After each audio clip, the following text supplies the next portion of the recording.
welcome to the Gamers Table. It's Monday, and we're reviewing Ranking. That's right. This is a party game. As Chris said, Ranking is a party game.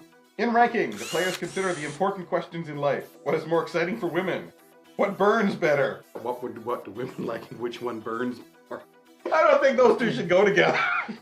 And any of you ladies want to answer that particular set, go ahead. Okay. What would a sheik offer for more camels? Each player chooses an item in the game which he tries to move as far upward as he can in rank order. But a player who too obviously shows interest in moving an article will draw attention to his preference, and the other players will take notice and possible action. Ranking's a lot of fun for a little bit. It was a little bit surprising when we first played it because I thought the rounds would go a lot quicker. The game itself is a very quick game. You have a tower that you assemble like so. And all the players start at the bottom at 0, and they have to go all the way up and all the way back down again. The first one all the way down again wins. And you get points by moving your particular tile up.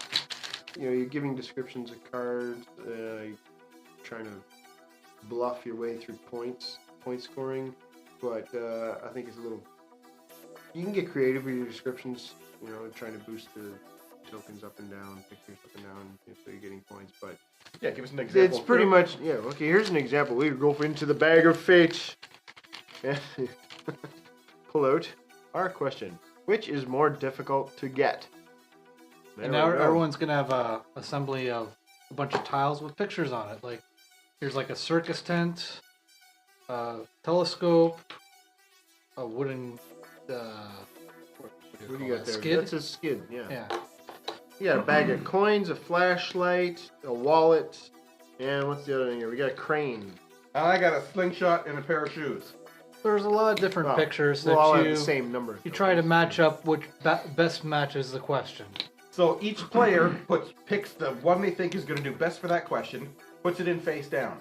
And you add random ones from the pile to make up to a total of 6, no matter how many players there are. Shuffle Shuffle them them up. around, put them all beside each other. And then, in player order, you choose 2. And say, okay, well, this slingshot here, this slingshot in the back of Bart Simpson's pocket, he's not going to give it up. So that's harder to get. But these shoes, they're old running shoes, they're all skanky, they're in the garbage pail. You can get these easily. So that one goes down, this one goes up. And you go on through that until all of the 6 have been assigned a position on the tower. It's one of those games where logic really dictates. If you have a card that matches the description better than everybody else's, you don't even have to move your own up. It, by sheer logic, will go up. Now you want to be careful. You don't want to be constantly using yours and putting it up, because as soon as you do your turn, everyone has an option to put one of your colored tokens down onto a tile that they think is yours. Thus, for every one that matches your token, It reduces your it score. reduces your score by 1. But it does not go to negatives. No. That's kind of unfortunate. You could really hose somebody. Oh, Yeah. yeah, right. Yeah. And there's some really obviously, a couple ones we were playing this game. Oh, that's Chris one, and everybody slams Chris's color down right away. Yeah, that's his. And then there's other times where you think that, and that isn't his at all, and everybody's put the color down. It's no, this one was mine over here. I never moved it up Yeah, once. you can You bluff guys and moved it. just keep talking about the same one over and over again that isn't yours, or just try going to different pictures every single time. The good part is when it starts getting funny, where somebody says, well,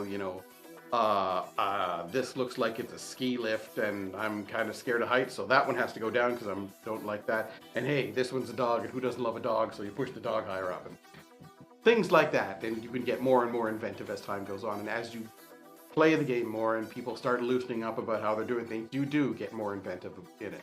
That's a lot of fun, just watching people trying to be creative and trying to That's the fun figure out how to take a one that's obviously better and put it down. All right, this one is from Matt. He says, if you guys do a favorite moments episode next year, I'm definitely Definitely. going to try to remember this year's. I thought it was hilarious how Chris kept switching between clean shaven and scruffy. With all those wolf shirts he wears, I like to imagine he's actually a werewolf that has to shave between each cut. Awesome! Keep up the great work, guys. He does. He is. He's got a transformation shirt on now. Oh, yes. The Hulk shirt. Hello. I should like to talk to you again today, and I've prepared a statement.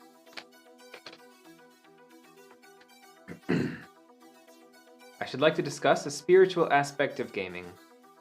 My contention is that the act of playing a game is the most basic component comprising the construction and the mechanics of the entire universe. Let us borrow an idea from Vedantic philosophy. Imagine that you have the ability to dream anything you like. Perhaps you dream up a fantasy with all of your wishes fulfilled and make the dream last 100 years. After some time, you might observe that you've become bored and dream up a perilous adventure. And alas, you might know that you are dreaming. So you try to imagine such a long, complicated dream that you completely forget that you've been dreaming. And that dream is in fact this universe. So every time we shuffle up some cards and deal them out, sort them and play them, we're engaging the same dramatic spirit of the universe. To intentionally lose our sense of order so that we might have an adventure, only to find order again. Like the universe, we decide to shuffle up and deal. Thank you. Wrapping up Well, for ranking. wrapping up, yes. Well, I couldn't really think of much Okay, else to then say let's about hear it. a number It's then. a nice, simple game. What's your rank for ranking? So, yeah, I think 6.5. Pretty enjoyable. Yeah. It's a light game. Nothing too exciting or anything like that. It's not something I'd want to play over and over again or anything, no. I'll give ranking a 7.5 if it doesn't seem to drag and it's fun, as long as you're with the right group of people. I give ranking a 7. So mostly because, as Chris Yeah, said, give it's it a party 0.2 game, something. and it's fun, and it's more fun depending on the people you have. Like if we played it with the right group of people, I could see this game being an 8 because it would just be a lot of fun to play. But Well, It you doesn't give have the a lot of people higher replay. score then. yeah, it doesn't have a lot of replay value because of, even though there's a lot of randomized questions in there. As Chris said, you start.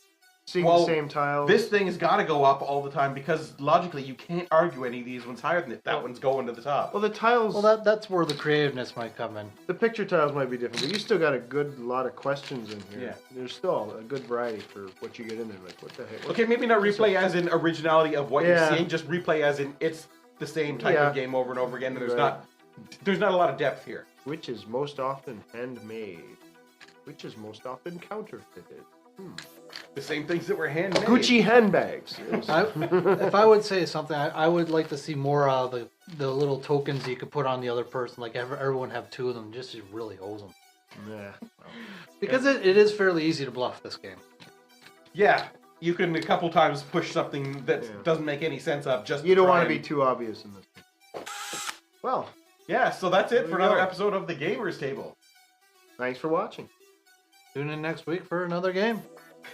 Probably that's- Dixit. Because that's what we do. Bye.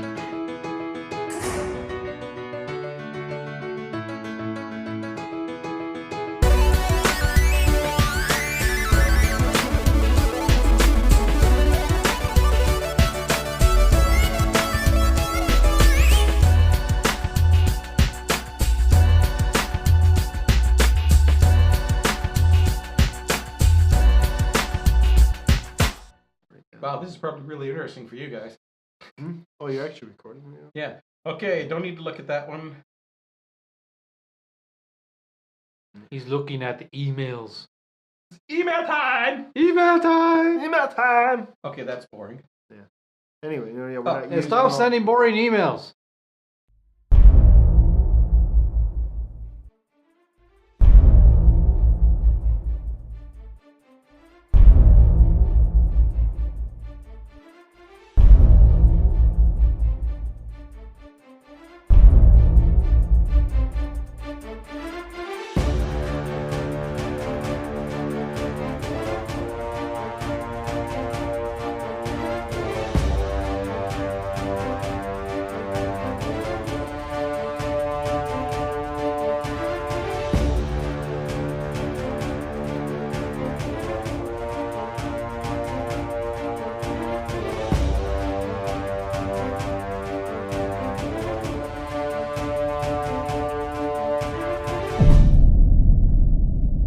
It's one small step for man,